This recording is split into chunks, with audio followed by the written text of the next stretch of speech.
All right, so it's 7:30, so I guess we're gonna get going, and if Kathleen shows up, awesome. If not, we still have quorum. All right, attention, this will be a virtual meeting of the Marinwood CSD Board of Directors. There will be no public location for participating in this meeting. Any interested member of the public can participate telephonically or via internet by using the web link or the dial-in information printed on this agenda. Do I need to read the instructions? Yes, I Please. do. Instructions on how to make public comment during the meeting. At points in the meeting, when the meeting chair requests public comment, I guess that's me, members of the public participating in the live meeting, either via internet or telephone, shall indicate their desire to speak. If you're participating via internet, please click the raise hand feature located within the Zoom application screen. If connected via telephone, please dial *9. All public comments shall be addressed to the Board of Directors and limited to 3 minutes per speaker. The Board of Directors may choose to respond to comments or request staff to respond at the conclusion of the public comment period. Okay. So Tiffany, I guess, can we do a call to order? Roll call? I think you're muted. Oh, am I? Oh, no, there you are. I mean, I got good at reading lips, but Can everybody hear me? Yes, I now can. we Oh, can. okay. Thank you. Board President Oysterman, Oh, I'm first. I'm here. Director Case. Here. I don't see Director Kilkenny. Not yet. Not yet. Okay. Director Ruggieri I'm here. and Director Shea. Present. 1, 2, 3, 4, 5. That's it. Okay. All right. Thank you, Tiffany. Of course. Happy New Year's. Oh, you too. Okay. Are there any questions about our agenda from the board? No? And for me. Okay. I guess, is there any questions from the public? No, there's no hands raised. Okay, so I motion to adopt the agenda as presented if there are no other questions. All right, I guess we have adopted the agenda. All right, so we are moving on to the consent calendar. We're looking at resolutions 2023-01, making findings and confirming the need to continue conducting remote meeting via teleconference of the Board of Directors, Fire Commission, Parks and Recreation Commission. And also the draft minutes of regular meetings from December 13th and the bills paid for numbers 6955 through 7021. Is there any questions about the consent calendar from the board? Bill, you're muted. Oh, you're just talking. Okay, sorry. Motion to approve. Second, Oh, That's you. that's me? Yeah. Okay, but we do need to ask the public, right? Before Correct. we, Correct. so, Stephen? 1 second. Sorry, Stephen. Oh, and everybody else in the public. Is there any comments from anybody? Sorry. You all set? Yeah. You can hear me, okay? Yep, we can. Thank you, Stephen. Okay, thanks. Well, I just want to point out, I did have my hand raised for, you went awful quick through the agenda. I did raise my hand there, but apparently no one noticed. So you made some comments at the beginning of this, Siobhan. I understand this is a challenging format, but yeah, I do appreciate if you try to pay attention to times when I have an opportunity to speak. And with that, I am curious how much we're spending on rentals during this period of transition from one facility to another. You know, it's not at all clear to me from this this sheet what we're spending on maintenance facility, I would certainly like to see all the costs, associated costs with this project broken down. I have some suspicion that we're way over budget, but I honestly, without adding all these disparate numbers together, I have no clue. And so to be fair to you and to the public, it would be great if we could have a report specifically on the maintenance shed project. With that, that's all I really have to say for the moment. Okay, thanks. Thank you for your comments, Stephen. And sorry that we missed you, but I actually don't, I guess I'll pull up the thing and see if I'll block other people's faces and I'll be able to see if somebody's raising their hand. Okay. Is there any other comments from the public? No. Alrighty. And do we, Bill already? You have a okay. motion from Bill, a second from Lisa, and so Tiffany can take the vote. Ready? I'm gonna start with you again. Board President Oyserman, Aye. Director Case, Aye. Director Ruggieri, Aye. Director Shea. Aye. Thank you. Okay, so we are now moving on to D, which is public comment, open time for items that are not on the agenda. Just to remind people, speakers are asked to address comments to the board and to limit comments to 3 minutes. Speakers may comment only on non-agenda items within the subject matter jurisdiction of the district. The board may not take action on, consider, or debate items not on the agenda except under rare circumstances meeting the statutory tests. Response to comments on non-agenda items will be limited to factual information or clarifying questions from the staff or the board at the end of at the conclusion of the public comments period. The president may refer the matter to staff or to future meeting agenda. All right, any comments from them? Yeah, Public. one second. Stephen. We can't hear you, Stephen. Yes. There we go. Yeah. Hi. Happy 2023. We're now closing in on 3 years past the pandemic. 3 years. We're getting back on track, and this time of year is a time people make resolutions and think of ways they can do things better.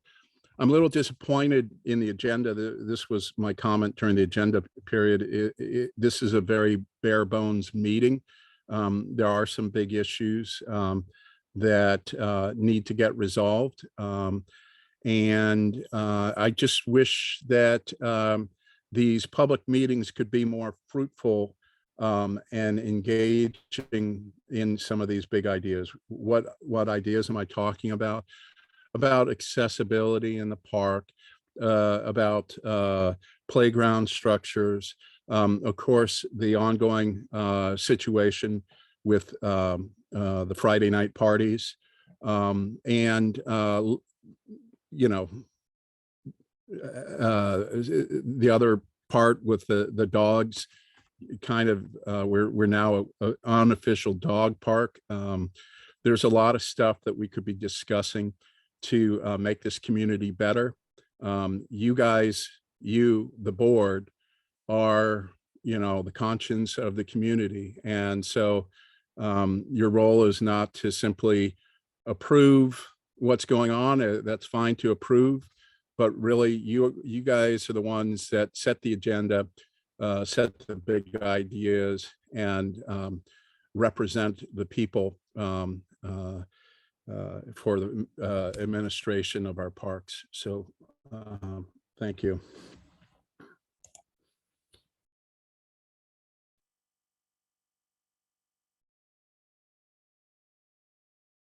You're muted, Siobhan.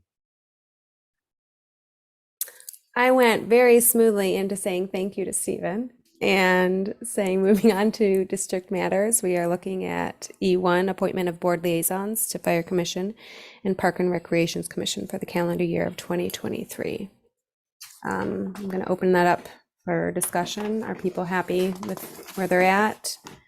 Do they want to sit on a different? Does somebody new want to sit on a different commission? I did talk to Kathleen, said that she would be happy to continue with the fire commission, if that's the way it goes here tonight. So I just wanted to share that. Okay, Chris? I'm Park and Rec is fun for me. I like that. I don't want to take it from somebody who really wants it. But I would also be fine rolling that into another year. Lisa? Bill? That sounds great to me. I'm enjoying being on the MWPA board. It's been a learning experience for the last 2 years, and I want to continue. Is NWPA up also? No, it's not Okay. on this. Okay. It's something we can look at. Bill's been doing it for a little while for us. Yeah. I think he was just stating that he likes doing that as well. So Okay. Do I need to do a motion for the appointments, or can we just say that? well, no, it actually is that you can make the appointments as the Okay. board president, but before you do, you should ask for any level of public comment on it. Okay. Well, I just didn't know if this was going to be something that we needed to vote on, so. No, you don't need a motion. It's more Okay. of a appointment process. The president has the authority to make the appointments. Okay. But it's always good to take in the discussion, and it seems like you have pretty good consensus here. Yep. Okay. Stephen, would you like to have a comment on the Parks and Rec and the Fire Commission? Go ahead. 1 second.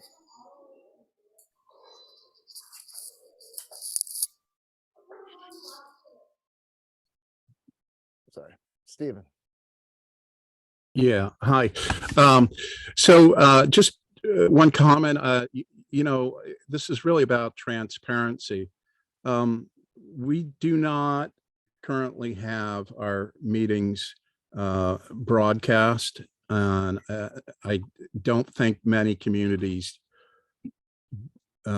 keep their committees. If they've got a camera, it's very easy to capture the data. I don't know why that would be regarded as acceptable. We are a democracy.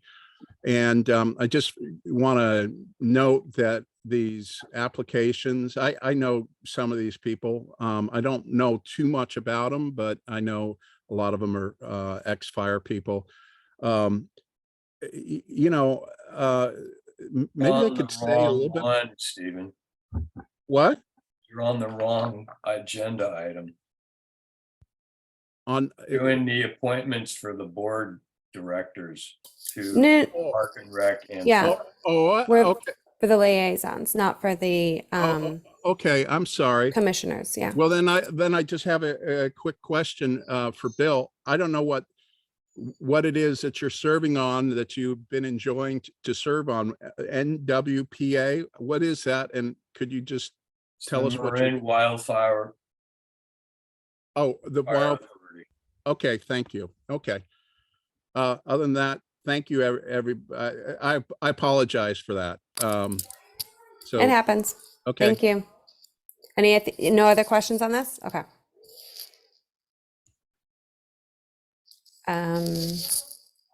Ryan, would you like to make a comment, or we'll move on if not?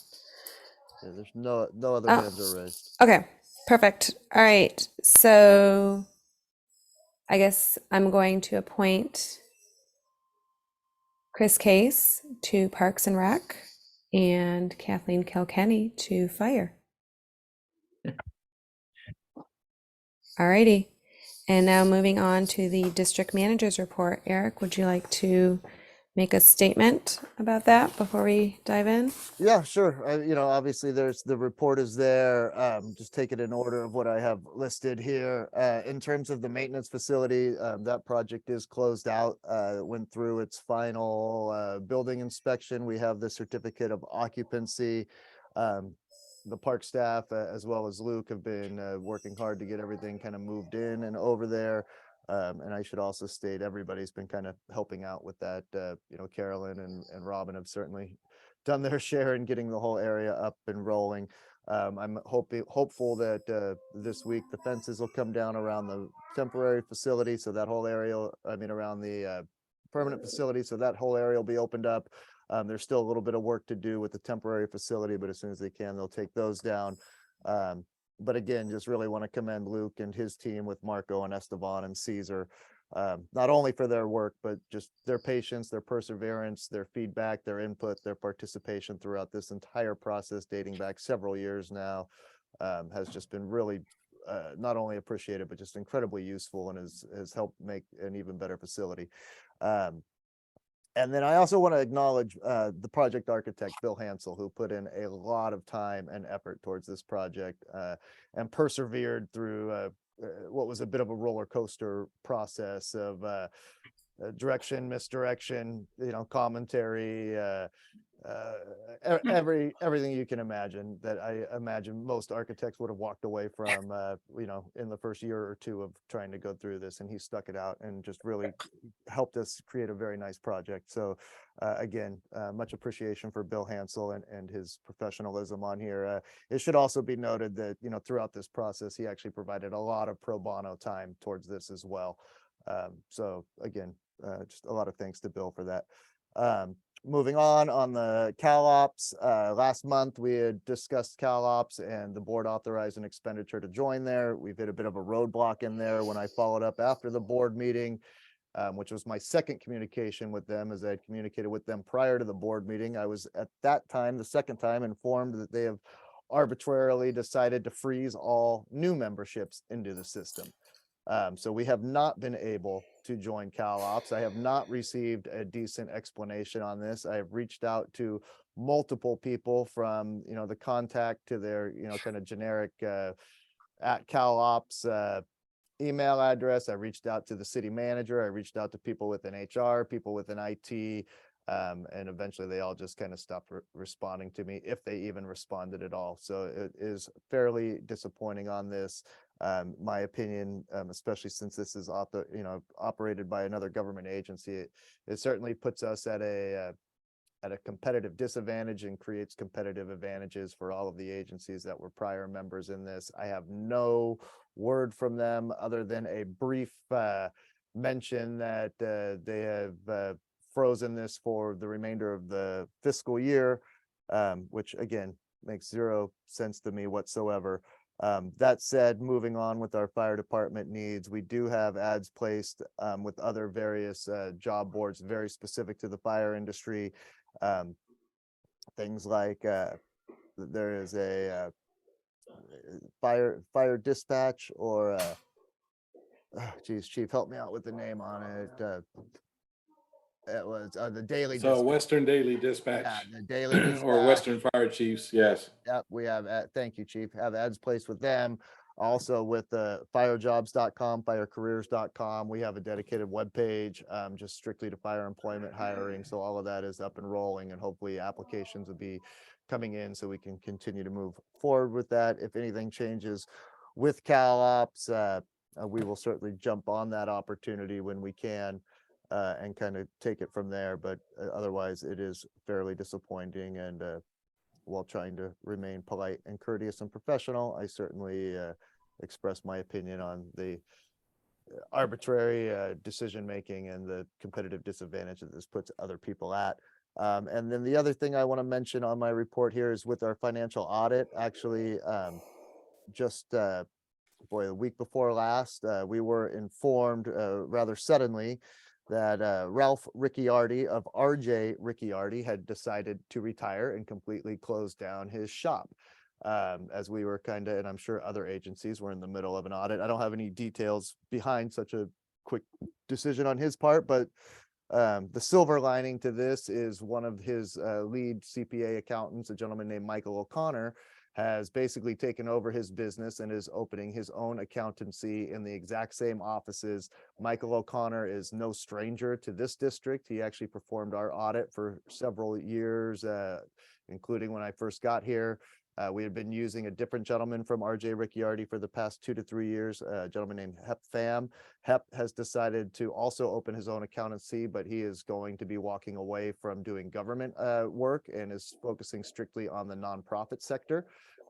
So Michael has offered, and I certainly, considering we were already in process of doing all this, to take over our audit.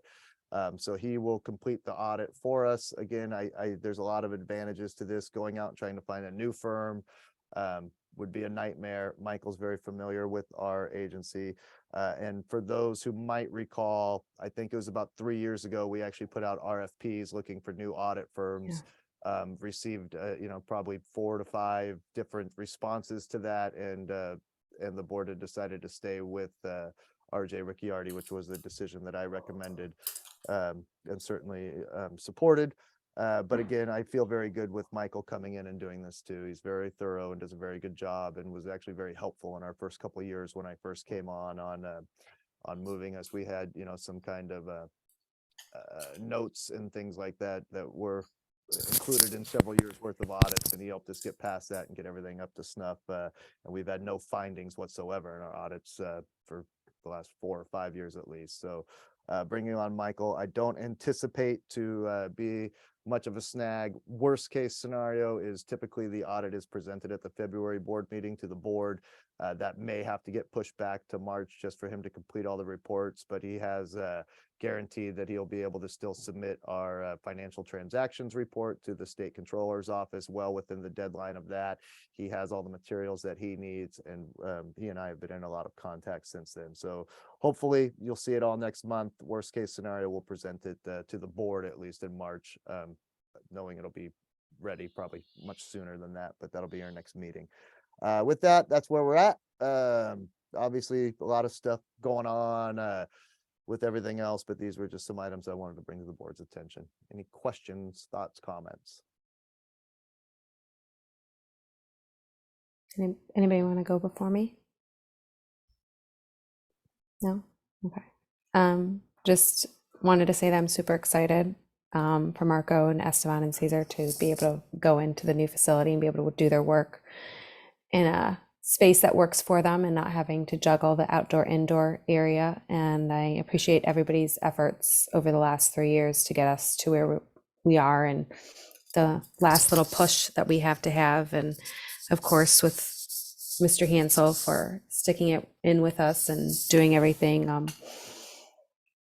And with the financial audit, I know that that's going to be a lot of work on you guys. So thank you guys for working with Mr. O'Connor over the next few weeks to get that going and getting it situated. And let me know if there's anything I can do, which I don't know what I would be able to do, but let me know what I could do. Okay.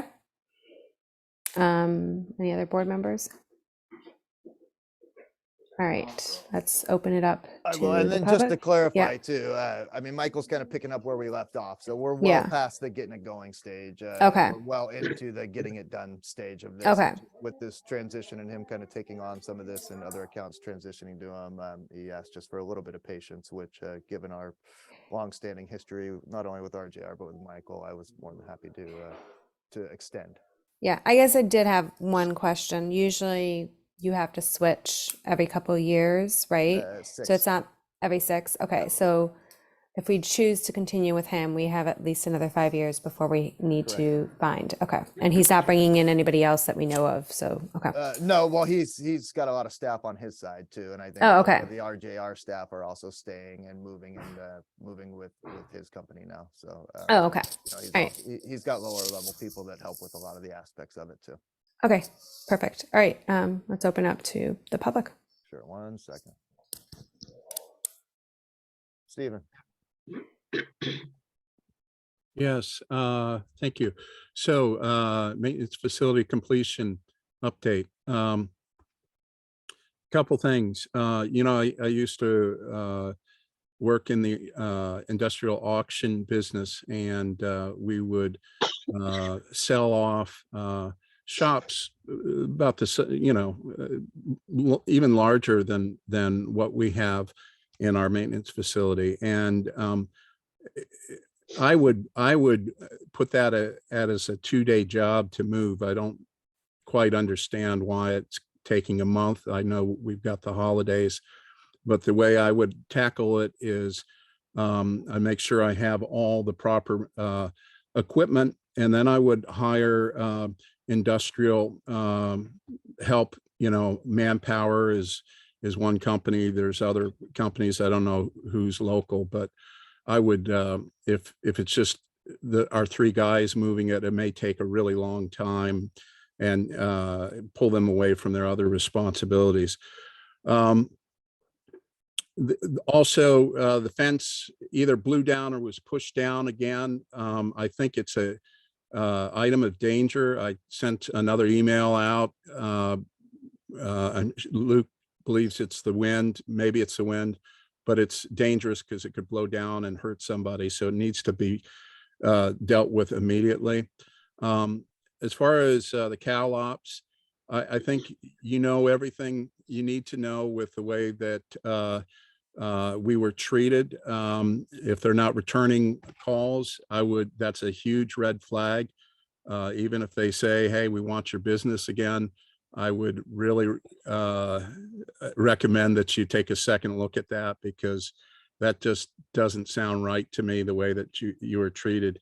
And then thirdly, with the financial audit, Siobhan mentioned it, that you do have to move, have a new accountant every 6 years, I guess, by law. I don't know what the standard is, but I think there's a benefit to get new eyes on it. And even though I can't say anything bad about Michael O'Connor, we've been getting good reviews, but maybe a new set of eyes would see something different and would learn something new about our operations and how we could operate better in the future. So I don't know. I just, it bothers me that we only have basically one accountant for all these years. And the 1 year that I know we had another accountant, we got a bad review. And then we went back to Riccardi again, and it was good every year after that. So. All right. Thank you. Thank you so much, Stephen, for keeping it for 3. I believe in terms of the maintenance facility moving over, we have some extenuating circumstances, not just because of the holidays, but the current rainstorm. I would prefer the guys to go slowly and not get any of our stuff damaged, and also be able to do the other things that are needed around our facilities. So I think it's perfectly reasonable that it's taking some time. It may cost us a little bit of money with having some rental stuff, but it's probably less than if something got broken when it was being moved. All right, it looks like we have one more hand, Eric. Yep, 1 second, please. Hello, Gedge. Yeah, can you hear me? Yes, sir. Yeah, sorry, I'm at a basketball game. It's super loud here. But I just was watching the meeting, and I wanted to chime in on a couple of points. Wanted to agree with Stephen that I think that the fence that fell down, I agree with him, it's probably some bad people that pushed it over, and we should probably get that taken care of. And maybe put up some cameras to make sure we're watching that, so no more people doing, big storms, push down fences and stuff. And then I also want to point out that maybe we should think about recognizing Bill Shea for all the wonderful work he's done, and maybe hire him for some of the accounting work and audit work. Just to return the favor that he's done for all of us in the neighborhood over the years. That's all I got. I don't know. All right, thank you, Gage. It's really, really hard to hear you. Thank you.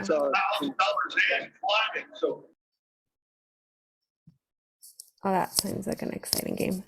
Yeah, I think that we called and we're getting the fences taken down, the ones that need to be taken down, and probably when they come Eric and Luke, they're gonna take a look at the other ones, make sure everything's in place. I know that we've had some huge gusts of wind, but yeah, Yeah, Savon, we're gonna have in the morning, the crew's gonna stack up the panels that have fallen down. And then the other ones have been deemed stable so far, but the company should be out in the next few days to pick it up and it should be fine. So we'll Okay. make sure the rest of it's secure. yeah, thank you. Yeah, I saw that in the email. I just wanted to make sure it was in the public. All right. If there are no more public comment, we are going to actually move to the fire department matters and the appointment of the fire commissioners for the term beginning in January 21st, 2023. And it looks like we have Tom Ellsbury, Stephen Fark, and John Surratt who would like to be reappointed. Is there any questions from the board? Discussion? The only thing I would say on this, two things really. I mean, one, we did put it out a couple times via social media. It's been on the website. We've had announcements kind of put in our marquee boards.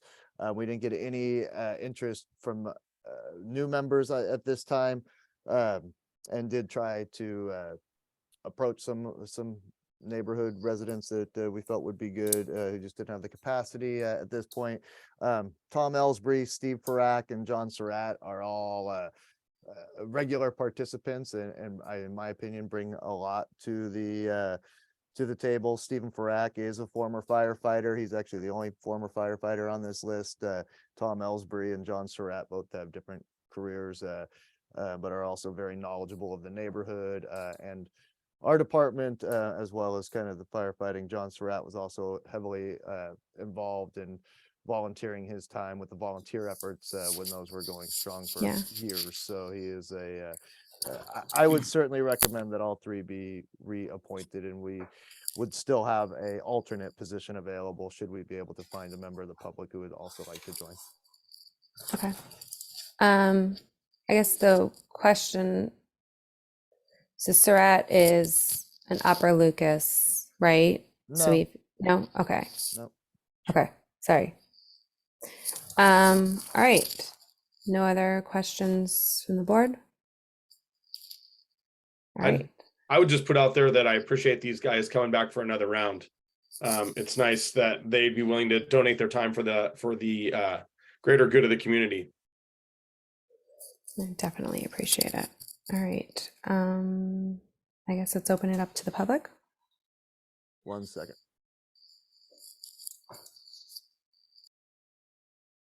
Stephen. Yes, well, we hope all of you work for the greater good of the community, but how do we know if you're working for the greater good of the community when we don't have something a little bit more than I want to serve on the fire commission again. I know these guys, or I'm familiar with these guys. I don't have anything against any of them, but it's kind of run like a private club, and to make matters worse, we don't have good reporting on the meetings. It's all anecdotal reports, and even when there's a good faith effort to report everything, it's inevitable that things are going to get missed. So we just need a little bit more accountability from all of our commissions and our commissioners. You serve the people. We are a democracy, believe it or not, and you haven't been appointed, crown prince. You have a responsibility to communicate with the public, and so do our commissioners. And the way you can do that is just by recording these meetings, and also ask that the fire commissioners articulate what's going on within the fire department to the public. Thank you. Thank you, Stephen, for your comment. Is there anybody else from the public? No. No? Okay. I guess I will appoint because I'm president. I actually Or- on fire commissions that you would take a motion and a vote. Okay, Sorry. no problem. So is there a motion to appoint these three outstanding citizens, Thomas Motion Ellsbury? to approve all three. All right, thank you, Bill. Second, I guess all in favor, or do we have to do? No, we'll Tiffany. get- Tiffany will do a roll call. Okay. Board President Oysterman, Aye. Director Case, aye. Director Ruggieri, Aye. Director Shea. Aye. Thank you. All right. Congratulations, gentlemen, and thank you for another year of your service, volunteer service. Okay, Chief, you're up. Well, good evening and happy new year, everyone. And Good evening. just want to start by thanking all of you for your service. Much like the commissioners, you're volunteering your time monthly like this and on the various boards that you participate on, in addition to our meetings every month. And so this is it's admirable to see folks step up in their community and try to make a difference and contribute in the way that you do. So I offer my thanks and appreciation for you for doing that as well. I'll start with the Marin Wildfire Prevention Authority and Vegetation Management. We have two assistance programs that remain available to Marinwood residents. One is the Direct Assistance Program, and the other is the Grant Program. We encourage folks to reach out and apply for those grants and/or direct assistance while the funding is still available. It's not to say that there's not going to be additional funding, but right now there is an opportunity to try to get projects completed utilizing these services that are available through the Fire Foundry staff, sometimes the NCCC crews or AmeriCorps crews, and the grant funding itself to help offset the cost of some of the projects to continue to draw down risk on your personal property. So there's a flyer that's been modified. It's got information. We also have a waiver form that we encourage individuals to submit to Simon Wright at City of San Rafael. And if you're able to convey that and share the word, please do. And if you haven't taken advantage of it yourselves, I encourage you each to do so if possible or if needed. The Marin Wildfire Prevention Authority's annual report is now available for fiscal year 21 and 22, or 21-22 rather. And with that, there's a clear indication that there was a substantial amount of work done in Marin County. And so the effort continues on very successfully, thanks to the leadership of Executive Director Mark Brown and all of the committed individuals who are participating from either the Ops Committee, the Advisory Technical Committee, their new staff that have been onboarded to help handle California Environmental Quality Act related concerns, and so much more. So this is really mushrooming into a really dynamic measure and/or outcome for, I think, Marin. I think other communities are going to be modeling this as they see the continued risk reduction and the true benefit to each homeowner and/or property owner within the county. So I hope this is going to continue long after that 10-year window that it was actually voted for. I'm assuming that folks are going to see the benefit and return on investment and continue to support it. COVID, yours truly had COVID right after my birthday and right around Thanksgiving. And I thought I was impervious somehow to catching it, after going 30 plus months without being infected. And I found out the hard way that not so much. Fortunately for me, my symptoms were not very severe, but I did end up catching 2 different colds or flus right after COVID, which showed me that not only is this stuff potent, it reduces your immunity. And so I was fully vaccinated and took all the boosters. And so I'm assuming that maybe I was spared from severe symptoms and/or hospitalization, in large part due to the vaccinations and the boosters. And so with that, though, about this time last year, Omicron had been surfacing as the dominant variant that was creating a lot of havoc and creating a lot of hospitalizations. And there was still severe illness and death at that time. And so the current variant that's out here is actually, from what I understand, related to the Omicron, but it's not quite as deadly or severe, but it's very infectious. Infectious so much so that they say that there's a large likelihood that anyone who has not received or been impacted by COVID directly is likely to actually contract COVID based on just how severe this new variant is. With that, the booster that we had in the fall of 2022, only 14% of the US population has received a booster. That's an alarmingly low number. But equally alarming is here in California, they say the percentages is just slightly better at 17%. So I think vaccine weariness and or wariness has kicked in truly on a nationwide basis.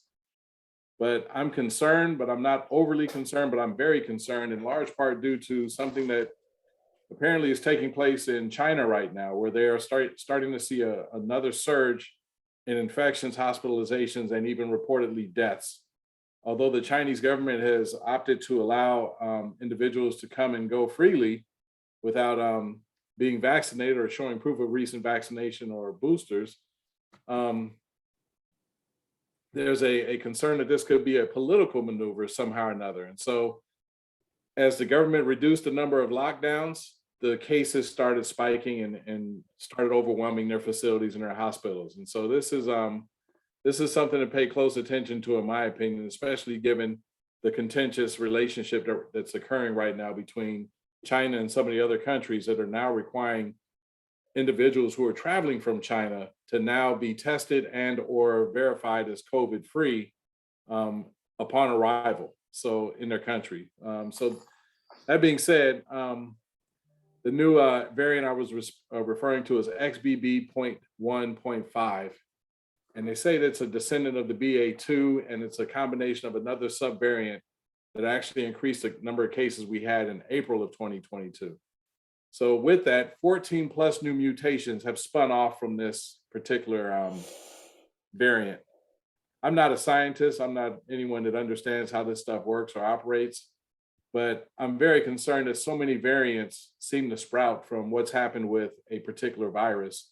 So I'm wondering to what degree COVID is something we're going to be living with for either years or decades to come here in this country.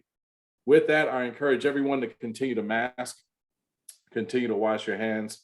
I know we're not practicing social distancing quite the way we were, but I'll be trying to keep an eye on what's happening with COVID levels. They say that XBB.1.5 variant actually started on the East Coast. It didn't start from overseas anywhere, which I found that to be kind of interesting in of itself, that we have our own variants that are surfacing within our own population here, let alone what's occurring in Europe or in Asia or in other places around the world. So with so many variants popping up, again, it just seems like it's a good idea to try to take some precautions and maintain at least masking requirements whenever you're in large groups or whenever you're with individuals that you may not be very familiar with, just as a protective measure. All that to say, the numbers are down, but in large part, they think the numbers are down because there's not as much reporting taking place based on the fact that so many people are taking at-home tests and they're not reporting those results. About December of 2021, there were about 11 million tests and the results from those tests were known. Right now, they're only counting about 2.5 million tests with the results being known. And so you're talking about 4 times as many tests that aren't, probably that may or may not be being taken right now with the results being unknown. So the great thing is our hospitals are not overwhelmed right now, but there is a spike in a steady trend of increase in wastewater showing Omicron levels in the South Bay as an example, and other parts of California. So this is still something to keep an eye on, but we're not hearing about COVID the way we were just even say 6 months ago. So that's a positive sign. On another positive note, on Sunday, December 18th, Engine 58 went out with several individuals, and Santa and his elves distributed candy canes, collected wish lists, and otherwise just gave great cheer and encouragement to the youth and the others in the community, took some photos, and brought some smiles to some of the kids and families, with the exception of maybe that one child I see in the photo that I shared. Somehow or another, I'm not sure if Santa said no to their wish or somehow or another they were upset because they didn't get a candy cane. I'm not sure what happened there, but clearly we didn't please all of our customers, but I think 99.9% were okay. So with that, Isn't it a tradition that your first and second version, coming to see Santa, you cry? I thought that's, maybe he's a young guy, so maybe this is his first in-person Santa visit. that could very well be. And then you're sitting on the back of a truck, which is probably not what they were expecting from Santa, right? On a Yeah. sleigh or somewhere at the mall, but not on the back of a truck. So it could very well be just something along those lines. You're absolutely right. But hopefully next year, the same person will be able to capture with a smile and put that photo up. We'll see. Christmas tree recycling, please get that tree out of your house if you haven't already done so. Until this Friday, Christmas trees will, community members are able to dispose of their Christmas trees at the north end of the Marinwood Community Center next to the sandbag area. So again, the same location as this time last year. And what happens after Friday? Where do people need to do with their Christmas trees? I would ask them to really cut up their trees on their own as best they're able at that point and put them in their recycle bins if they'll fit. Or maybe if they're keeping them curbside, maybe there's still an opportunity for folks to come around and collect them if they're lucky. We'll see. Okay. They I'm can not also quite sure bring how they're them, handling that if they haven't really met the deadlines. they can bring them directly to Marin Resource as well. Okay. All right. Emergency incident. This was a tough one. On Friday, December 30th, our crews responded to a vehicle accident that actually claimed the lives of 2 youth. There were 5 people in the vehicle.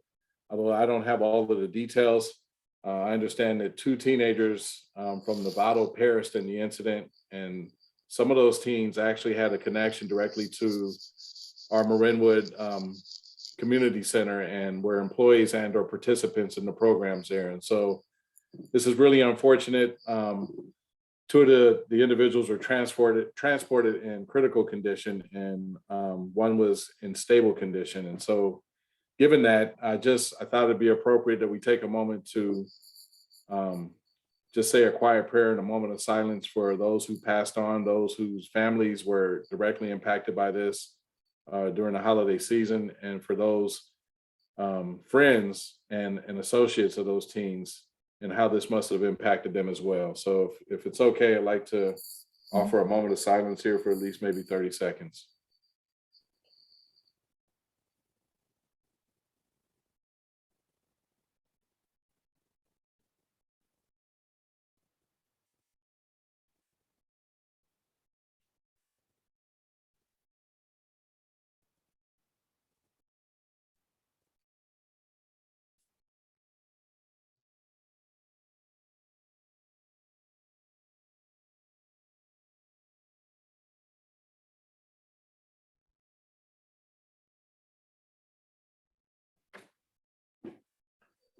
So I also just want to acknowledge our crews who responded on that. That's a very tough call. Anytime you are responding to fatalities involving children or teens, folks who haven't really had a chance to really live their lives and experience a lot of things.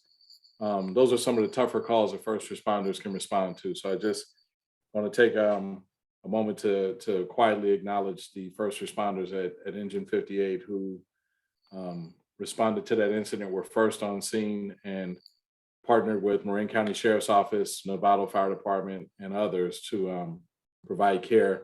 And then later on, just support to one another as peers. So again, sometimes we don't have the reminder until something tragic occurs, and this is one of those reminders. Oh, so 155 calls in December, busy month. And I'm sure January is going to be almost equally busy given the heavy rains we've been experiencing and the wind conditions, down power lines, the trees, the vehicle accidents, the various things that come from, this season and this time of year when we have what we've had. And so just wanted to, again, acknowledge our crews. Despite the inclement weather, they're still doing sub 6-minute response times, this is great. Again, it's a testament to their understanding that they have to get out and get on scene quickly. And so with that completes my report, and I'm available for any questions if anyone has any questions or comments. Chief, if I could really quickly, just acknowledge that the flyer that I included here, since this has been published, Chief White actually got from his staff a updated flyer that's a little bit more specific to Marinwood. And makes it very clear that all, Marinwood, Lucas Valley residents qualify for this funding assistance as well in terms of the vegetation and defensible space funding program. So I do have copies of that. We'll blast that out on social media. I've already printed a stack and put them with all of our flyers in our lobby here. So that'll go out as well. And so thank you, Chief, for the help with that. I do think it reads a lot cleaner, and hopefully we'll get even greater levels of response. And then just in terms of the Santa's sleigh and the Santa visits through the neighborhood, I certainly want to thank John Surratt, who is on our fire commission and a long time volunteer, as well as Greg Stilson, who's been involved with our district for a lot of years. John actually is qualified, licensed properly, and on our insurance, and he drove the Type 3 engine and kind of led the procession, followed by myself in our utility truck, and then with Santa. And then also to the on-duty crew that day, which was Captain Papa Nicolau, John Papa Nicolau, engineer Jeff Smith, and firefighter paramedic Wills Kelly, who were able to follow along with our engine 58 throughout the procession as well. And it just adds a lot to it when you have, the fire engines plus Santa plus everything else. So just a lot of thanks to people who gave up a very long Sunday to make this happen. So it was a fun event. I enjoy being a part of it, and especially appreciative of the people who volunteer their time to come help it out. I'm super bummed that we missed it. I love seeing it. Mine is more Jewish, so we run out and give presents, and then the guys are always like, "Oh, do the girls want pictures?" And they're like, "No, we just want to see the fire trucks." So Well, we still parked in front of your house with the sirens blaring for a solid 60 seconds, so everything was fine. we missed it. I'll let the girls know. Maybe next year we'll be home for it. Thank you for a very thorough report. I do have one question, Chief. The flooding underneath the highway overpass. So is the truck able to get through? I mean, the rest of us can do like the roundabout, but like that will kind of impede. I didn't get a good sense of how deep that flooding was, but we always discourage anyone from driving through any flooding conditions because you don't know the actual depth and whether or not there's debris or some other obstruction under the water. But my understanding is there may have been some blockage in the storm drains in that area, and that may have led to that piling up the way it had. But is it going to get cleared for you guys so that you guys don't, if you need to go out that direction with the fire truck, or is that not an issue right now? Let's just say, I think we'll assess whether or not it's safe. And if we don't think it's going to be safe, we'll try to find an alternate route. And any good engineer or truck driver will know at least two ways that they can travel, especially given that there's a report that there's a obstruction or some other impediment such as high water that may be a problem. So it may take a little bit longer to get to our destination, but there's certainly ways around that one location. Absolutely. Okay. Just was thinking about that today when I was trying to get over that direction for my kids. So, okay. Any questions from the rest of the board? It looks like Bill has his hand raised. Yeah, I just wanted to chime in on that morning. They had 101 southbound between Lucas Valley and Terra Linda knocked down to one lane because of flooding. That was at, I think, 4:30 in the morning when I was going through. So there was a lot of rain that morning or night. It just all flows together at this point, right? Okay. Any other? Just one quick comment, Chief White, and I'll talk to the guys when I bump into him in the neighborhood, but I just, man, that accident is like the most horrific of tragedies and definitely touched the staff and the neighborhood in a big way.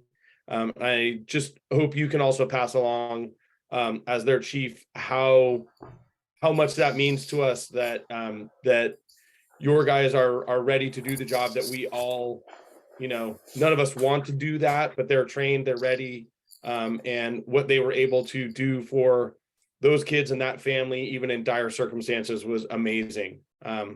And I'm sure that takes a large toll on them. So I'm glad that looked like they were able to get some sort of counseling if they felt like they needed it. And I'm sure that's ongoing, as you suggested. Just can't thank them enough, because you never know when it's going to be, you know, when you're going to need that help. And we have an incredible group that looks out over us each and every day. And I appreciate that. Thank you, Director Case. You're absolutely right. I did reach out briefly to Captain Papa Nicolau and express my appreciation, and I asked him to convey that to the rest of the crew. I think there's nothing like just stopping in though and doing a wellness check, but sometimes you want to let things subside a little bit. You don't want to just go right in, especially if they've already had some sort of opportunity for peer support or other critical incident stress debriefing and things of that nature. But the thing about the unusual thing in the fire service is that you just never know when something is going to resurface. Last night, I actually spoke with someone that I was their academy director in Oakland, who's been in the department for 15 years. And just a week prior to that, I ran into someone when I was at the hospital who has only been in the organization 15 years from that same class, and they're having some severe challenges and mental health issues and concerns. And so it's cumulative sometimes. What you see and experience as a first responder takes a significant toll on some individuals. And so given that, you know, we all have things we recall, and we all have things that surface out of the blue. Just there could be a trigger that maybe someone looked familiar, or some situation you saw triggers the thought process. And it's helpful to have tools, but also helpful to have peers and other support, both in and outside of the fire service, to be able to access when you're having some challenges. And so sometimes people, as you know, turn to substances, they turn to, you know, just becoming introverts and becoming aggravated, or just very short tempered. All of these various things are signs and symptoms and fallout from having been exposed to traumatic things. And I think our military and law enforcement probably see and experience this on a greater basis to some degree than even the fire service. And so we certainly appreciate your acknowledgement. I'll communicate that back to the members. But it's just something you want to kind of be mindful of over time. And that's where a good company officer, or Captain Papa Nicolau, or Brackett, or Salvatella, they have to know their personnel and see if something is amiss with them, and look for anything that may be off just that shift over the course of a, you know, several week period, as an example, just to get a clue sometimes, because some people are proud and they don't want to communicate about what they're confronted with. And that goes back to just the stigma that used to exist in the fire service about, you know, what you've witnessed and how strong you are if you break down, and how you're perceived by your peers, and all these other things that tie into why people struggled with things for so long. But I think the great thing is we're finding that a lot of people are putting a lot of intentionality and focus on mental health and well-being, and providing resources and opportunities to have open dialogue about any challenges that first responders experience. So although the numbers are higher than we would ever have expected or want, and the numbers of suicides have almost overtaken, if not overtaken, cardiac and cancer related calls, we're hoping that we can get ahead of this, much the way we try to get ahead of some of the other challenges we faced, and provide people with the resources to improve their outcomes. And so thank you for acknowledging that. And you know, anytime the crews can hear something positive or words of appreciation, I know they certainly respond to that. Thank you, Chief. Yeah. Should we open up to the public? Yeah. All right, Stephen, would you like? 1 second, please. Stephen. Yes, thanks for the report, Chief.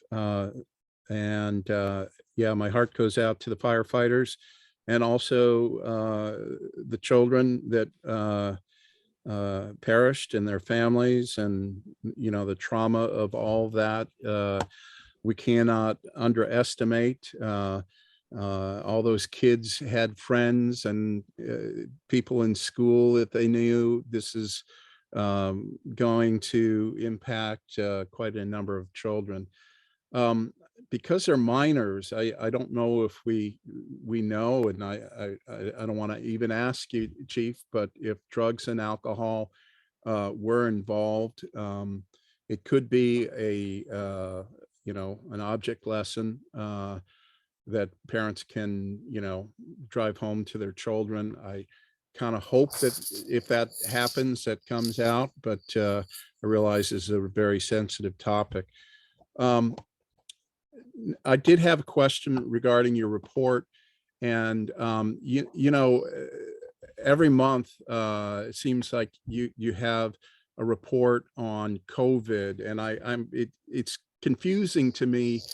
Of course you're a chief public safety official, but you're not a medical officer. And I'm just wondering, when you tell us, report to us, is this stuff that you put together, or are you reporting on behalf of Matt Willis? I'm just wondering, where the information's coming from, just to put it in context. Other than that, I mean, thank you very much for, keeping us informed. But anyhow, that's my question. If you could answer it, I'd be much appreciated. Absolutely. As far as the COVID reports, those are an FYI. It's not something that's official coming from the county medical health director.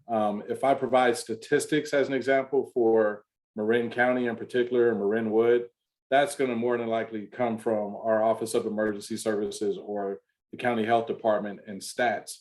When it comes to that, when it comes to just general information, I can get that from multiple sources. And generally speaking, that can be anywhere from the Marin IJ to some of the other sources that exist nationwide, that are readily available to most other individuals who want to take the time to research and or learn about what's taking place with current COVID, both in the Bay Area, in the state, and or across the country, around the world.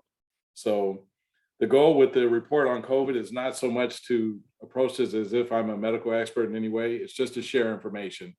And the reason being is that COVID's had a dramatic impact on the safety and well-being of our communities, and it continues to impact those of us in the fire service and law enforcement and in our communities. As I stated, I just had COVID recently. We still have individuals that are being infected with COVID and are required to isolate and still follow protocol. Even now, even as of just recently last week in San Rafael, as an example, we had members who ported positive and were exposed to other members in the organization. And so now those precautions still have to occur.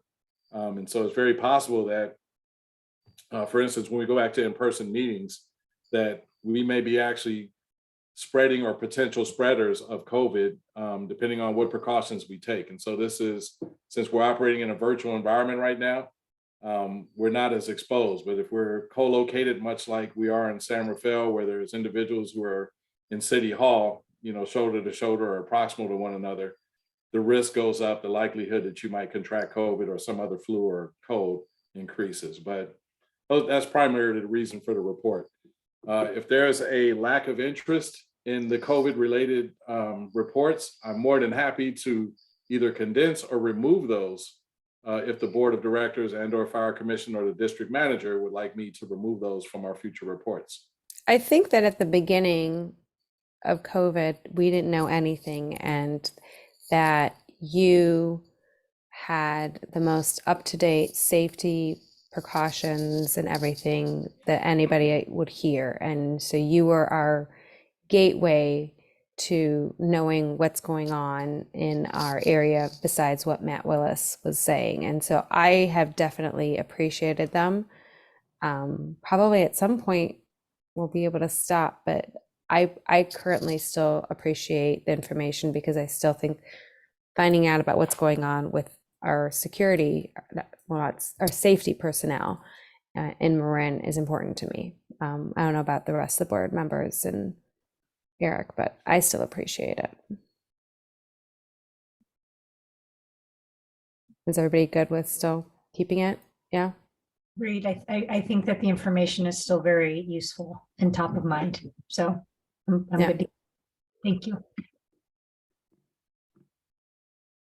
And I just wanted to mention that no matter what happened, the reasoning behind it, the incident on the 30th was horrifying and unfortunate, and our hearts go out to everybody who is injured and the unfortunate passing of the two teenagers. And at this point, I don't think it's a good time to start talking about the whys and the who, what, where, when. It's just to be there with the family and let them know that our hearts go out with them. And of course, as Director Case eloquently said, that we are very thankful for our firefighters being able to be there and do this work for us, and appreciate everything that they put themselves out there for us. Is there any other questions from the public, or can we maybe let Chief White go for the evening? Yeah, you have no hands raised. Okay. All right. Thank you, Chief White, and hopefully you stay healthy this next month, and we will see you. I think I'm on the rebound finally, so You thank finally- you. I appreciate Don't it. go around preschoolers and you'll be fine. I can't help it though. I've got a sixth grader, so that there's some of the risk right there, right? Yeah. You guys have a great night. Thank you so much. Thank you, Chief. Thanks, Chief. All right. Now we are on to we are on to G, Parks and Rec matters, and the appointment of the Park and Recreation Commissioners for the term of January 1st, 2023. And Eric, did you want to talk about this? Sure, this will go really fast because we don't have anybody who applied. So including a couple of commissioners whose terms have expired and have for various reasons elected not to seek reappointment at this time. We'll keep pounding the pavement and pushing it out there and talking to people. And if anybody knows anybody who might be interested, I would encourage you to send them my way, and I'd be absolutely thrilled to speak with them about it. And again, I'll keep out there looking for folks, and just have received various reasons as to why people are either not available or not willing to be engaged at this time in this. So in terms of our current thing that we're working you have on. you have three current commissioners who have another year on their term, so there is still a quorum of the commission as a body, being with a total of 5 regular members. So you'll still have 3 regular members. Now, it does get a little bit confusing in that if one of them doesn't make it, essentially you don't have a quorum, you can't vote on any action items. It kind of limits the need and or purpose for a meeting with only 2 commissioners. So we'll just kind of take it as it goes. The remaining commissioners are well aware that at this point in time, they are the only 3. So we're especially counting on their availability for meetings and input. And I would also say that the 2 commissioners who have elected to come off the commission are still, very well engaged and are still very much willing to participate more from a member of the public standpoint, or even as a resource to staff as well. So appreciate them for that. All right, thank you. And thank you to the 3 that are still on, and also to the service of the 2 that have unfortunately decided to not get reappointed. Anything from the rest of the board? I'm just curious who the 3 are that are still on, so that when I bump into them, I can thank them personally and engage them in conversation. Sure. John Campo is remaining. Michael Benish is remaining, and Ian Fine is remaining. Thank you. John Toon and Ann Shawson will be stepping down. Thank you. All right, if there's no other questions, I guess, so these 3, John, Ian, and Michael, will be working with us on the playground replacement. Okay. Correct. And, all right, wonderful. So is there any questions from the members of the public? It looks like Stephen has his hand raised. 1 second, please. Stephen. Yeah, okay. I just wish I could see all your faces when I say this. I submit my name for consideration. I do think that actually the Park and Rec Commission is the most important commission for our quality of life. I do think that our greatest asset is our parks and our open space and our people and our rec department. I'm not saying that to be appointed, but I just, I really think that, you know, there's a marketing issue, and the reason why you aren't getting people to respond is these commissions are just too cloistered. We're not really communicating with the public, and I do think it's important as we move forward to have a vision and to reach out to the community.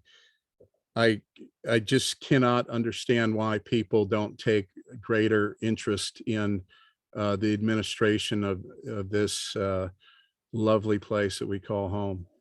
Thank you. Thank you, Stephen, for your comment. Eric, I believe it needs to be in writing. So Stephen, if you could send Eric a Word document, not just in the email, stating what you just stated, we can go ahead and take that up at the next meeting. All right. So can I jump in for 1 second on that? Mhm. I just don't know the official numbers. Do we usually have 5 commissioners? How does that work? 5 plus an alternate. Okay. That's how many seats are on the commission. Correct? Okay, cool. When I started, we had 5 and I was the alternate, and then I moved up. But it took me 2 years, I think. But, and also for the fire, when I started, there was actually 5 and an alternate, right, Eric? I feel like there was money more. The fire commission has 5 regular members and 2 alternates. One Yeah. alternate from Marinwood, 1 alternate from CSA 13, and one of the regular members is also from CSA 13, and that's just a long-standing agreement that creates any of us here. So it's over the decade that I've been here.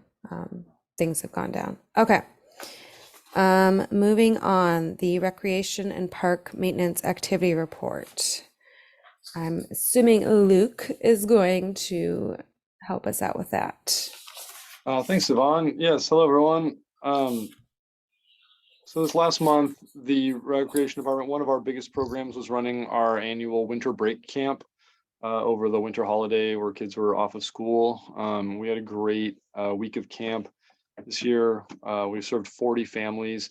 It's always a fun time to see the kids, and also it's a great opportunity for our staff, our rec staff, to get back in touch with the summer camp staff. A lot of them come and work this camp when they're home on break, and Robin conducts a bunch of meetings with staff of just getting planning ideas for summer, and figuring out our staffing situation for the summer. And also she performs a lot of interviews.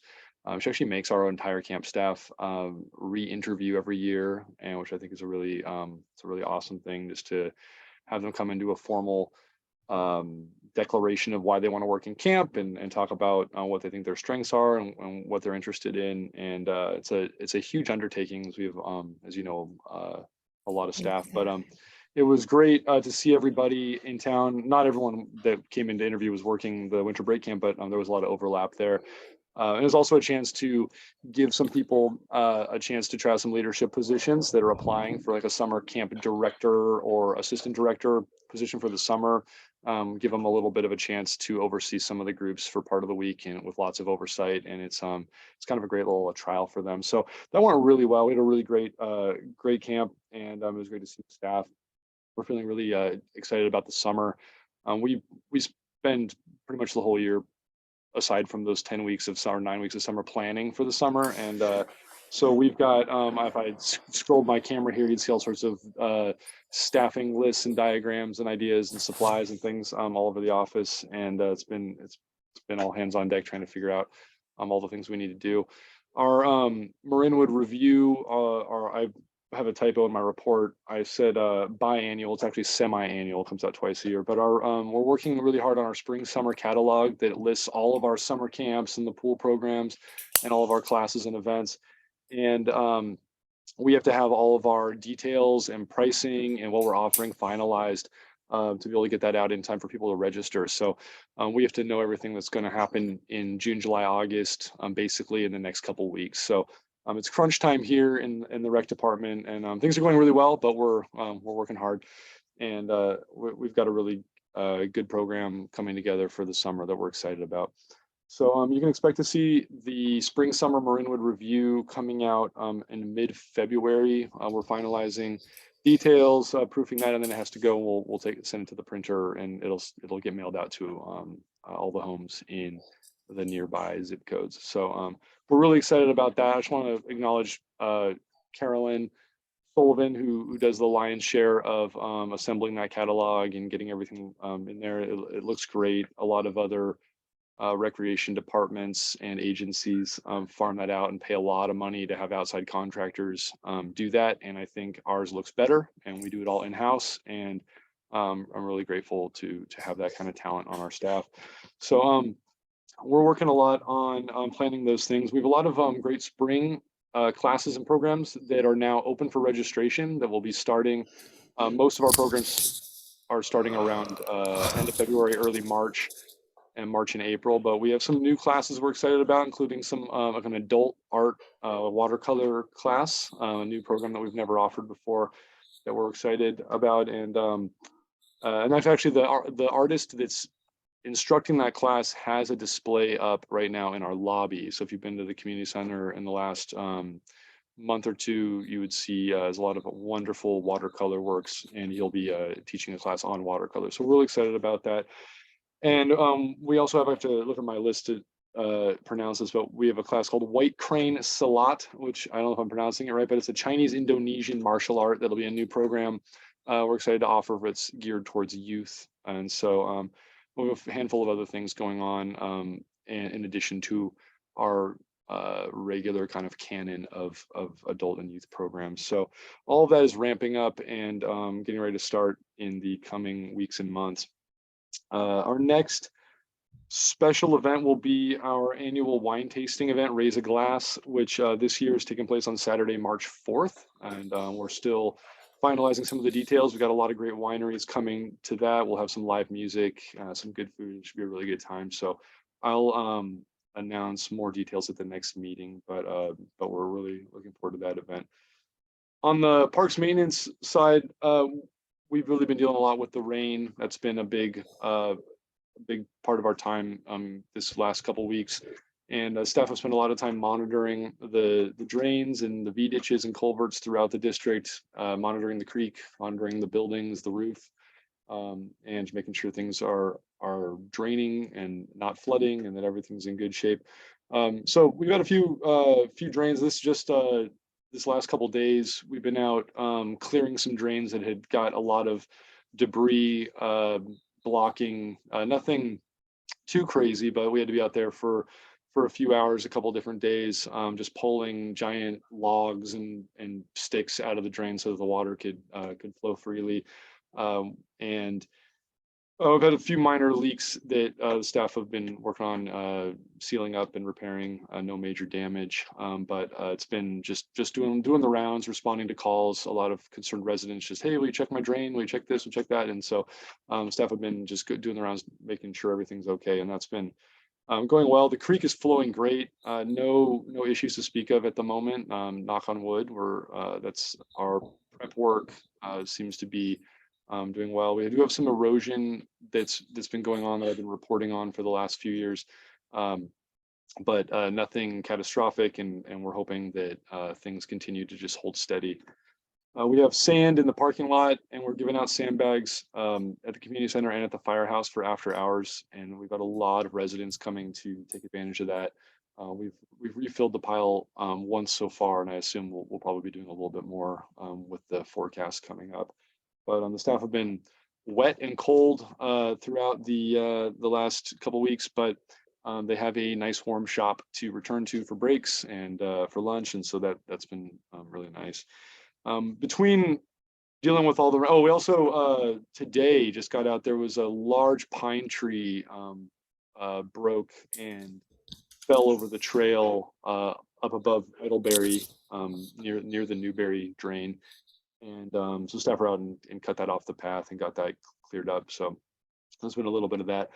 But aside from dealing with the weather, staff have been moving into the new facility, trying to get everything organized. We potentially could do it a little faster. I know some of the commentary earlier tonight mentioned that.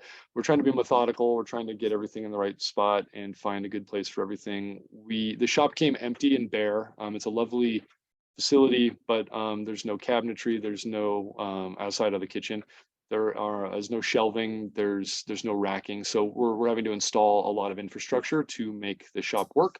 And so we're taking our time to make sure we do it right, and so that the shop will be useful for years and years and years to come. And so And it was it's sort of- intentionally done so that it was bare, so that the needs at the time, not at the time of design, would be able to be met.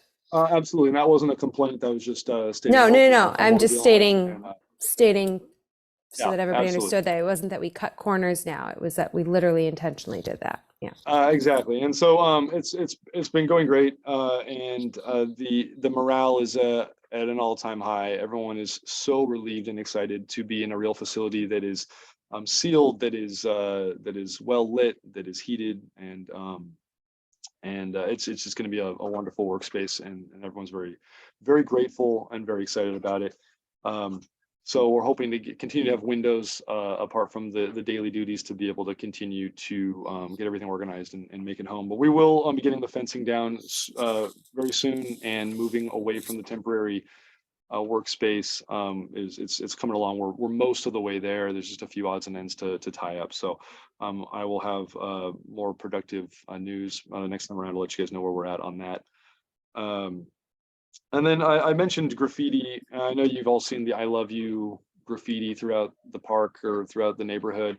We are working with the sheriff to try to locate who's doing that, but we've been cleaning it up as we can. But it's very frustrating, and it's been difficult in the weather to get out there and try to remove some of this stuff. So we do have a lot of graffiti in the park, and we're hoping that whoever is doing it has gotten bored and stopped or either moved on. But I'll continue to update the board on that. But we did do a police report, and we're hoping that we can curb that. And then in the coming months, we'll be preparing for the pool season. The pool opens for the Marinwood Water Devils in the beginning of March, and to the general public in the beginning of April. So we are continuing to just get the facility prepared, making some repairs, getting some things spruced up down there. That'll be a big priority over the next month. We also have some plantings and further work to do with the facilities. At this time, though, I'd open it up to any questions anyone has. Thank you. Does the board have any questions? I have a quick question, and Luke, I haven't had a chance to even talk with you about this, and actually, Chris, you might know something about this as well. I just heard earlier this evening that the bridge that goes to the middle school over Miller Creek was closed off, potentially due to weather concerns. I'm not sure if you are aware or not about it. Yes, sir. I think closed off would be an aggressive term. Okay. For obvious reasons, with the amount of water flow, the kids at the middle school have been very attracted to the Red Bridge. Like, hey, I got to go to the bathroom, and then all of a sudden they, hang a right and go to the Red Bridge. Okay. The PE staff, I think, just got kind of tired of the having to run over there and get the kids back in line. So they took some caution tape and very loosely, it did not block anybody. My classroom looks directly out on that bridge. There's nobody crossing that bridge, the regular dog walkers, whatever. There's nobody who's actually heeding that.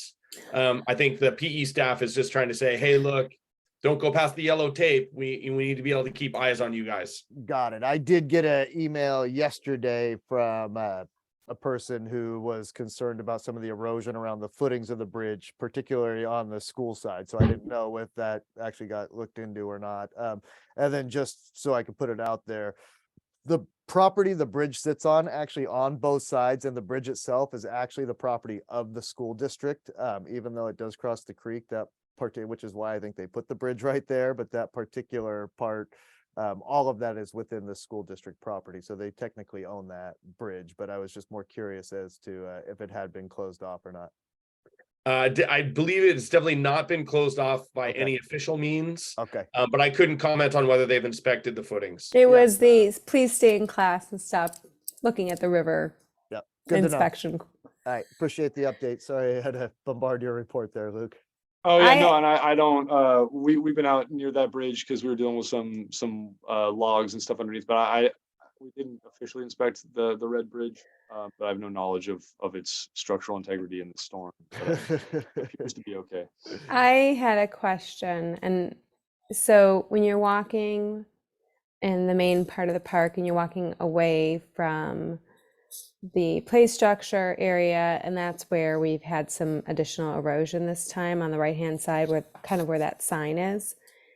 The sidewalk is cracked. Was it cracked before and I just didn't know? I'm just wondering, like, are we? Yeah, it's the sidewalk's been cracked there for a long time. Okay. You see like the whole that whole area there Yeah.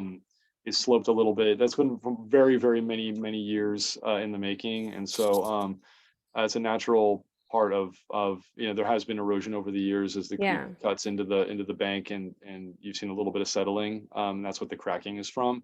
Okay. We're monitoring that area. The sidewalk is safe. There will be potentially need to be some work done on the bank there. We did a lot of plantings this last year to try to shore up that bank. This storm was Maybe washed away all the plantings. it didn't. A lot of them held, but we did lose some, and Okay. it didn't hold as well as I was hoping. I think we got a lot more water. If we'd had a much more mild storm, it would have been a different story. But we'll redouble our efforts, and I'm in touch with some erosion experts and creek restoration engineers, and I've got some consultants that have been working with us in that area. So we'll continue to monitor it and have expert eyes on there to give us direction moving forward. So as of right now, things are okay, but we are losing a little bit of land at that end, and we'll be addressing that as soon as it's safe to get down there. Okay. Yeah, definitely when it's safe. Okay. Anybody else? Chris? I know I missed the last meeting, so I may be the guy that just missed something, but are we, not that I'm expecting it to be reported out on now or next month, because I know there's a lot going on. Do we still have that thread of, are we researching potential restroom options? I know that, I feel like the last time we talked about it, we were just pushing it out into the future because the maintenance facility was getting completed. I think it's- Yeah, that's definitely still on our radar. Okay, that's We're all I'm looking asking. Yeah. We've Okay. there has been movement there. Nothing fully to report on, but Totally we'll- understandable. It's on the list. It's not gone by the wayside. Yeah, appreciate it. No pun intended. Yeah. Bill, Lisa, do you guys have anything you want to say? No? I guess I had one last thing. I just realized I wrote a note here and I forgot to say. With the March 4th Raise the Glass, pre-COVID, we had a station there with board members where we had two of us sitting there and doing shifts so that the public could come talk to us. Is there any interest in anybody doing that again? I will say, during my shift, the only questions I got were about where wineries were and where the bathroom was. Nobody really wanted to talk to me, but I just wanted to put it out there again that I'd be happy to sit and have a forum for people to come talk to us. I'd be willing to be part of something like that. I just don't know if maybe a wine drinking day is the best day. As opposed to maybe Beer drinking. Well, it's just I think it's I would, yes, yeah. open to people coming to ask me questions or to organize something that's not a meeting, but something that's a little Yeah, bit. what we basically did was we just put a table, right? There's Right. all the tables where you would go around for the wine. And I think we've done this for other events too. And I'm just thinking as things are now opening up with COVID, that this might be something that we might want to do again. Eric, what's your view? I'm not opposed to any of it. I think we could easily take that offline, and if there's board members who are interested in doing that, come talk to Luke or myself, and we can kind of go from there and Okay. start to organize a little something like that. It wouldn't be a formal Okay. meeting. I And don't they, think so. yeah, it wouldn't need to just be the Raise the Glass. We could do also the next event that's coming up too, so that we can hit up different groups of people. But it cued me. I remember sitting there with Isabel and only getting questions about the wineries, and asking if we had a winery. And I was like, nope. I'm game, but it depends on time. Yeah. Okay. March 4th, I work. Yeah, it's closest to taxes. Mm. Yeah. Okay. All right. Should we open it up to the public? Is there anybody on the board? Yeah, 1 second, please. Okay. Stephen. Hi, so there's actually a lot of stuff to cover here. First, with the recreation, every weekend where there's not some community activity going on in the community center, I think it's a bit of a failure on the part of the community and part of the CSD to open up the facility for community events. That facility, it was built for community events. It was not built for adult education courses or classrooms for a preschool. And it seems like we've gotten away from that. I've heard some reports that it's in disrepair. I don't know what that's all about, but I do know in my case, I have a good guitar group going. We had to go to a church, which it's actually working out just fine, but it's a shame that we can't do it right in our community because that's where it started. With regards to the park maintenance facility, I am really concerned about that fence. I was, as you know, about 6 months ago or 8 months ago, I reported to the board. I was walking by there during a gust of wind, and the fence came down, but it didn't come down all the way because it was all intact. It was joined. So if Luke, if you take out sections of that fence, there's going to be nothing stopping that fence from tipping over and possibly hurting someone. So I would recommend that that you do not disassemble the fence. Just prop it up if you don't want to deal with messing with the fence. But you don't want to make a bad situation worse. Actually, I guess that's pretty much it. I do think that I love the idea that Savan brings forward, the community outreach. I actually think the best way to do that would be in the form of a annual meeting, state of the CSD, and somewhat formal, where you would talk about what you have planned for the CSD, do a bit of a question and answer, and then maybe have some event, casual event afterwards where people could question you on factors around the CSD. You have a great impact on the future of this community, and it's unfortunate, I think, that we end up just covering what the staff reports, which saying, hey, you did a good job, but we're not really talking to the community. We're not really presenting ideas and a vision for growth. And you guys have good ideas, and you really need. Thank you, Stephen.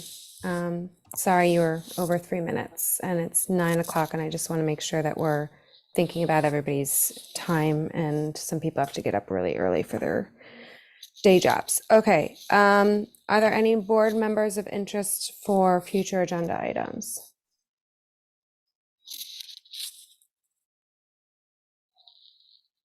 I guess just an update on maybe the playground. Chris, I think you were thinking an update on possible restrooms. Only if there's time. I feel like the next month is going to be full of a lot of stuff already. So Yeah. I felt more out of the loop just because I missed in December. Okay.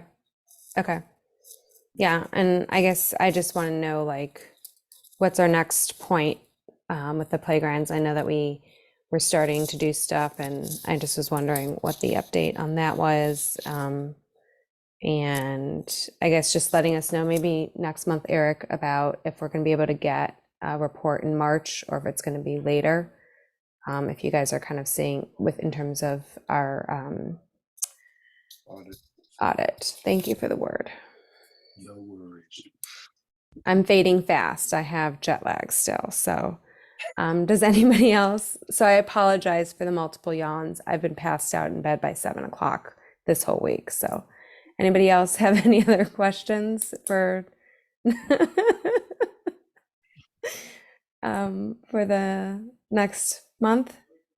No? Okay. I guess this is a public comment. 1 second. Steven. Siobhan, you can go to bed shortly. I do think we need to have a honest discussion about civility. And I got to tell you, just cutting me off mid-sentence because you're tired and I passed the 3-minute mark. Stephen, I do not. Hang on for a I second. don't I'm have the speaking. ability to cut you off. I'm speaking and I don't wish to be interrupted. I want to have civil conversations, and it really does impact the civility bad when there's not a mutual respect. And tonight's gone pretty well. And with regards to the last incident, that was just the last incident.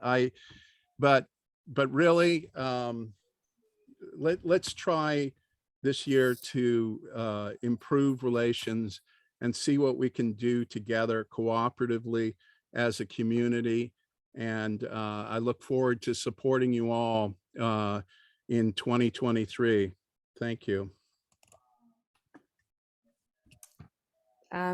Eric, before we let Ryan go ahead and speak, I would just like to remind all members that speakers may address comments to the board and limit their comments to 3 minutes. After 3 minutes, we have the ability to stop the comments. Stephen, we let you continue on for an additional 45 seconds. And I actually do not have any power to turn your mic on or off. So yelling at me that I cut you off, I understand it's frustrating, but we are giving you the 3 minutes that you're allowed per time that you're allowed to make a comment. Go ahead, Ryan. I'd love to hear what you have to say. 1 second. Ryan. Okay, can you guys hear me all right? Yes, sir. We can hear you. Okay, great, thanks. Unfortunately, my son was friends with the child that passed away, one of the children that passed away in that crash. And the community has been amazing for the family and the families of all the people involved. You know, to ask what the deal was of how it happened, the reasonings, it's just ridiculous, and it's not pertinent because you have families that lost children. But what Chief White said about the first responders that showed up there, I think it's a good reminder for all of us. Because to be quite honest, I didn't even think about it, about how their well-being is. And I'm not sure, how we could do this, but I know that this is a community and in a community that looks out for each other, most of us. And I would love to be on some sort of list, as would my wife, as would probably others within the community, where you can just kind of give us a heads up and we can do like a check-in. Maybe buy the guys some pizza or do something like that. It's just a thought, but thankfully there aren't a lot of tragedies, but there's something that we can all do just to support one another. That was it. Thank you. Thank you, Ryan. And our hearts go out to you guys and your son for having to deal with this. I think that probably reaching out to Chief White, but also just going and knocking on the firehouse door and right, Or is So, it still yeah, Ryan, if closed? you want to get in touch with me, I'm happy to, kind of brainstorm on some of this stuff with you too. You know how to track me down, so it's not a problem whatsoever. And again, as Chief White said, there certainly is, not only counseling, but, firefighters and IAFF have a large peer support network and everything else too. That said, I am sure they always appreciate gestures of appreciation from the community as well. So Ryan, please feel free to just give me a call or shoot me an email or stop by here. We can kind of take it from there. And anybody really. Chris, you had something? I was just gonna say, Ryan, you bring up a really great point about just appreciating the people who are leading us, whether they be the first responders, the people who are looking after our kids with summer camp, overseeing the pool, everything like that. If we go back to maybe board member items of interest, I'd love to see how we could, with our two commissions, maybe put it on their agenda to see how we could, formally potentially appreciate those people who are really working to make our community great. I realize they get paid, but being a public servant myself, just getting paid doesn't always, it oftentimes feels really nice to get something from the community that isn't in the form of, dollars and cents. We'll drop an apple on your desk. With a bite taken out of it? Absolutely. Savon, Apple core. if there's nothing else, and I'd just love to follow Ryan Madden's lead and suggest that we adjourn tonight's meeting in honor Yes. and memory of those 5 young people and their families and friends who are just heavily impacted by this. As Luke mentioned and as Chief White mentioned, 2 of them were our staff here, and we're very close with our staff and have a lot of profound respect for them and all that they bring. So with that, I would appreciate if we could adjourn tonight's meeting in their honor and in the memory of the 2 that lost their life in that accident. I agree. So I guess we are adjourned. We are adjourned. Good night. Right. Thank you all. Thank you. You.